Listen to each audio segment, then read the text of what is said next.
All right, hour two of the Neil Larson Show underway. If you have a question for Congressman Russ Fulcher, we want you to text it in to the Allied Healthcare call and text line, 208-542-1079. That's 208-542-1079.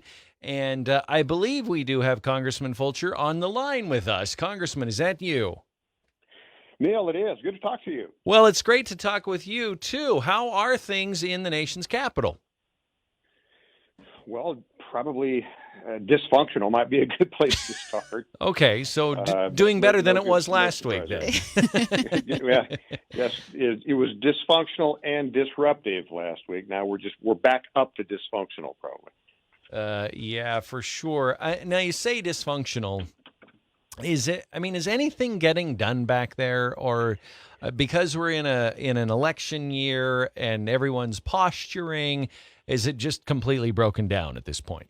It's broken down, Neil, and you may have heard that I'm party to a lawsuit versus the speaker, and that's not exactly my style. And so, just to explain that right quick, the Speaker of the House narrowly got past a rule change. It's not a law change. It's a rule change for the House only, that proxy votes are allowed, which means you don't have to show up to vote.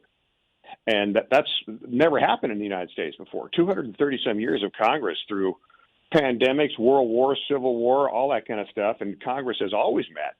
Well, she got this rule change so that you don't have to be present to vote. So you can call in and have somebody else go vote for you. And it's just, I think, wildly unconstitutional. But the motive of my mind is, if she does it that way, number one, other members don't complicate her life. She can go negotiate things, and there's not regular order, so you can't amend or anything. And that's her way of trying to influence things without having other members of Congress there. So we filed a lawsuit, and that's why. How quickly can this lawsuit proceed? Because I would imagine there's a sense of urgency here to have a ruling. We've asked for an injunction prior to the next proxy vote, and I don't know if that's going to get honored or not. It's filed in the federal court, District of Columbia. Do not know that jurisdiction. This is new territory for all of us. I never dreamed I'd be suing the Speaker of the House, but we've got to try to do something, Neil, to try to push this off center, because it's I think it's absolutely criminal that Congress is not meeting. We're not operating right now because nothing's getting done. What looks like is going to be the next thing to come up for a vote? Is there anything even pending right now?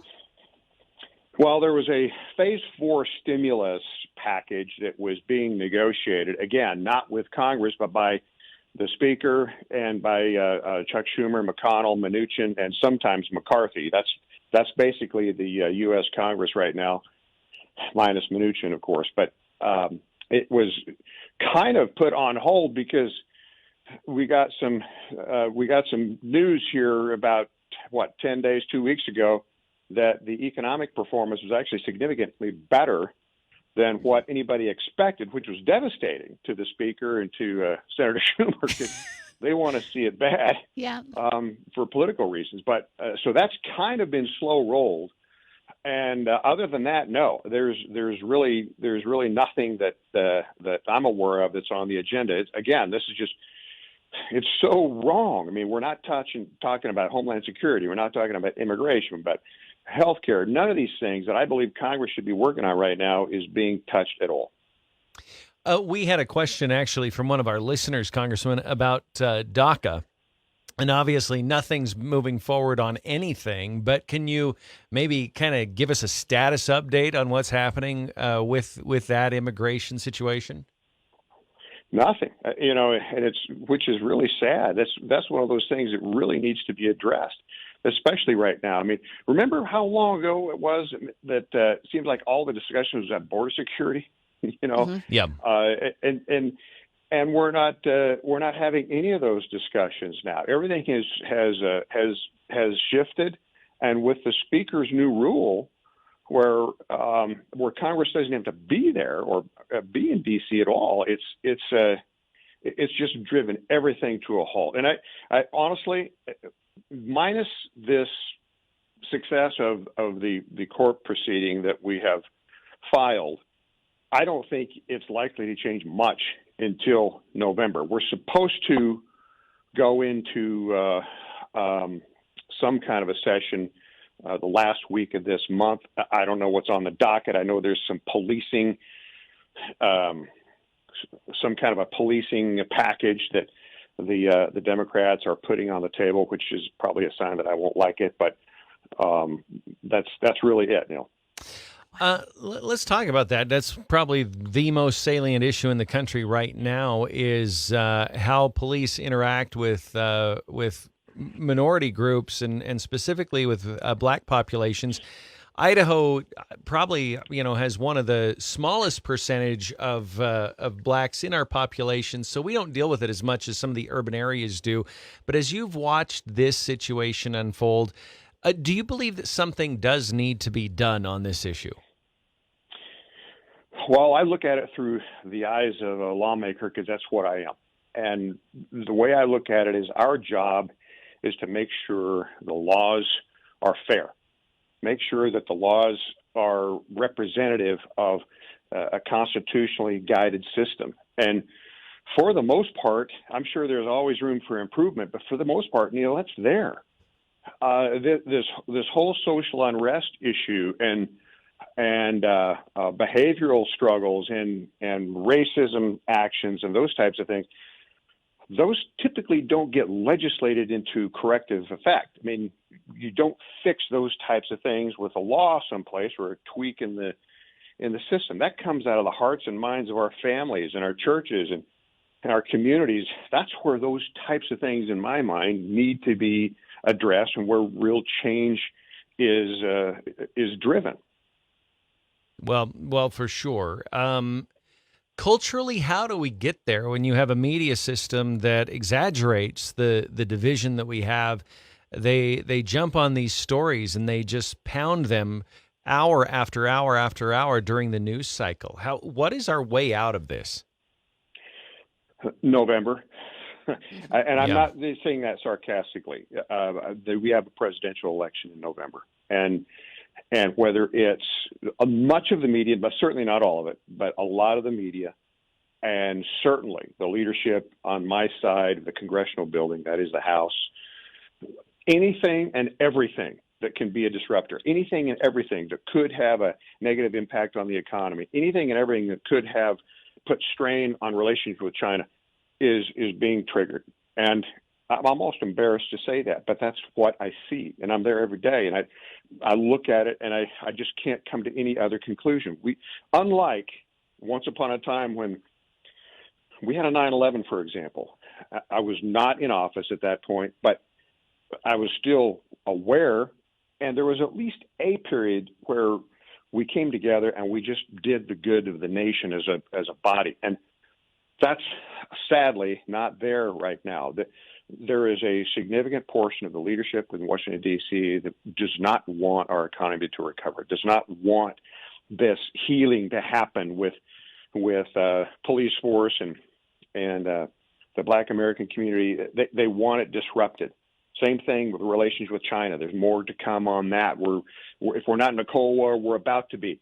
And anything that happens there, the administration is basically on their own to try to fix it because they're not going to get help from Congress. Do you think, and speaking of November, I saw the story, I think it's an upcoming rally in Oklahoma. I saw it was at 800,000 ticket requests. Julie said it's up over 1 million ticket requests now. And I mean, it's anecdotal here, but do you think that's a barometer for where the country's at? I know what the polling is saying, but Trump has had this way of motivating, people to the polls that may not have been there for a long time. Do you think that this approach that the left and the media is taking is going to backfire on them? I do. And I think it has before. I think it will again, but they cannot help themselves. In fact, Neal, I can even localize it a little bit for you. You may be aware we just had a primary election on June 2nd. Yeah. And just prior to that, I did a poll through my campaign. I did a poll in the state, and because I wanted to take the temperature of where people were pretty thorough one. And as of June 1 in the state of Idaho, President Trump has an 88% favorability. Now, Wow. I know people say polls, you can't believe them. There's a plus. I think this one had a plus minus 3% accuracy. Let's say it was a plus or minus 30% accuracy. Okay. And let's think of say it was 58%. That's amazing. Mm-hmm. But when you go to 88%, that's just an astounding number. So I think that it exists in other places, and I think the reverse of that is going to exist, particularly in the deep urban areas. But let's not underestimate the influence that he's got in this state, and probably Oklahoma is not far behind. Yeah. Congressman, let's circle back around. We've had two listeners who want to address House Bill 5717 on the increasing of gun and ammo taxes. Have you had anything to do with that one? I have not, but I can share some first-time news with you on a very similar issue. As of it'll be this afternoon, the first thing tomorrow, I'm going to release a bill, and it would require that any jurisdiction that reduces its police support for its police force, either defunds it or reduces support for it, cuts the budget for it, will need to eliminate any rule that complicates the direct or hinders in any way the procurement of a firearm. In other words, some of these urban areas have waiting periods, training requirements before anyone can purchase a firearm, and this if passed would eliminate that. Now, I'm not naive. It's this is the agenda is controlled by the speaker. She's not going to hear this bill, but it's going to be on the table. And on this 5171, here's what would happen. And I have not read it, but I can tell you if for some reason it would pass the House, and it may because of the majority there, it would get cobbed up in the Senate, and it would go nowhere eventually. Congressman, I kind of want to go back to the social issues for just a moment. We have a really interesting situation in Seattle, and interesting is a very mild term, but you have the Capitol Hill Autonomous Zone, or CHAZ. Now they're trying to rename it to the Capitol Hill Occupied Protest. This area where they've kind of forced the police out. The police were told to leave by the mayor there. And President Trump has even weighed in and pressured the governor and the mayor to do something, or else he will. Your thoughts on this? Maybe talk about the potential for this kind of thing to spread, and what the official policy should be from the Trump administration. I think this is a bigger issue than it's even being portrayed, and I'll tell you why. Number one, it's not just a disappointment, but an absolutely dereliction of duty by the leadership who refuse to deal with it. The mayor and so far the governor, in that case, who have just said this is all peaceful, and they turn and look the other way. Tell that to the innocent shop owners and citizens within that area, and see how that's working out for them. The law-abiding citizens are the ones who are suffering here. That's number one. Number two, when the president says if they don't act, he'll do something, honestly, I think that's dangerous, because his option would be to use U.S. military force. And the National Guard is supposed to, my understanding of the law, it report to the governors, and that's who has the authority to motivate National Guard, not directly the president. And so if the governor chooses not to do that, the only option the president has is to insert the U.S. military. Then you've got, in my opinion, a conflict with the Constitution, because you're using U.S. military and U.S. citizens. And that sets a precedent, or furthers a precedent, that I think is very, very dangerous. Those of us who support the president, and I do, understand he's in a box, and understand that he's frustrated that you've got governors and mayors that don't want to do anything. But if we stand by and don't say anything when he acts, what's to say in 20 or 30 or 40 or 50 years that another president doesn't exercise that same right on people for a whole other set of reasons that could be legitimate. I mean, it's a very bad precedent. And even though I support the president on this, I do not want to see him attempting to invoke an executive order and put the military in that situation. I understand why he's saying that. I just don't think it's a good precedent to set. Is there a more favorable approach with perhaps policy, removing federal funding or finding a way to penalize without bringing in U.S. troops, but finding a way to penalize Seattle for not taking care of this problem? I think you're onto something there, and I've promoted that as well, starting sometime back with the sanctuary cities. That any kind of federal support, if a city took that path, would be removed. And there's a fair amount. There's federal support that goes to just about certainly every city over 250,000. And so I think that's one way. Another thing that may be worth pointing out here, Neal, is I spent most of the last 2 weeks in the northern part of the state. I was personally present when the protests were taking place in Coeur d'Alene. And frankly, I was proud of Idahoans. I was proud of our citizens. When the protesters started coming in, they organized. They were peaceful. They were professional. They showed up. They were armed. It was obvious. And we didn't have one single issue. And with the exception of then all of the business owners, with the exception of one, and of course that's the one that gets the airtime with a lot of the media, they were thankful. And I just stood there and watched, and it unfolded, and our citizens handled themselves very, very well. And who knows if those protesters had intentions of doing anything nefarious, they were acting pretty doggone good, staring at 200-300 armed citizens that were just being peacefully present.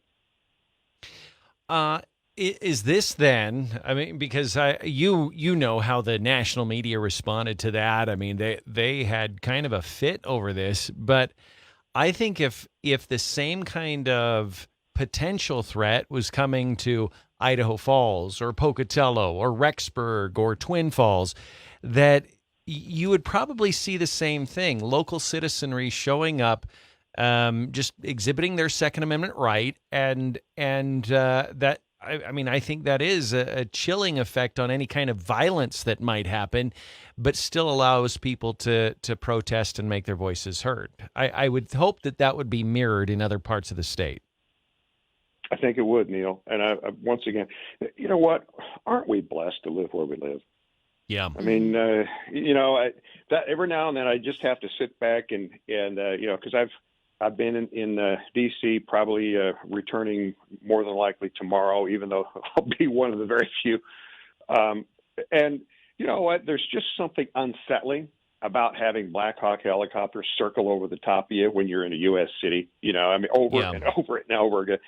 I'm thinking, really, this is the United States Capitol. I mean, is this real? I mean, then you come home, and by the way, I did stop through Seattle very briefly late last week, and see what's happening there. These other cities: Philadelphia, Los Angeles, New York, and then there's something about this blessing God's given us on an oasis in Idaho, which so far has been for the most part a haven where there's been some degree of sanity that has prevailed. So I just want to point that out. But yes, I think you're right.